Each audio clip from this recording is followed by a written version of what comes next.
there, Jess Marie Fitness here. Now, how do you test at home whether you have abdominal separation, also known as Diastasis Recti? Now, really big word, hard to pronounce. So what you do is you get onto your back, bend your knees.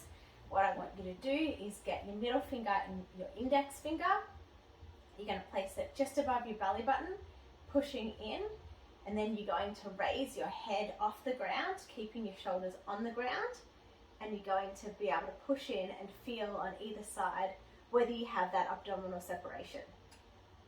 Now, when you do this, you'll be able to feel whether it's more of like a 2-finger gap or a 3-finger gap.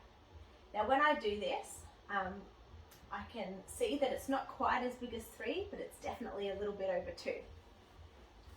Now, some of the signs of, it's technically called Diastasis Recti, abdominal separation. Some of the things that can happen if you have this and you haven't been correcting it properly are pain during sex and vaginal bulging. You may experience leaking and like peeing your pants when you jump or cough or sneeze. Also constipation and back pain, like middle and lower back pain, like unexplained. And this can be really common after having a baby. Everyone say hi to little man. He is 2 months old, and this was a cesarean birth. I've got 2 other kids and they were both natural births.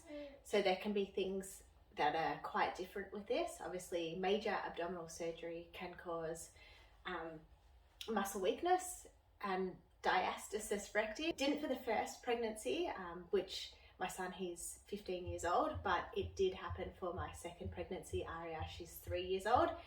And for both of the last 2 pregnancies, I had, like, it was a 3-finger gap. So that obviously is definitely abdominal separation, and it needs to be repaired before you start doing like much harder, high intensity workouts. Otherwise, it just keeps getting worse. Your connective tissue, when it's weak, it does need to heal, and it does take time to do that. As you can see, when you have a bit of abdominal separation, typically you can see a bit of that mummy tummy going on. Like, this is 2 months down the track, so it has come in a lot, and the uterus typically shrinks within 8 weeks. So I am definitely on the road to recovery, and I feel like my abdominal muscles are doing really well considering, but you can often see a little bit of an extra tummy still remaining after birth, which obviously is to do with like stretching, but it can also be the diastasis recti. Because sometimes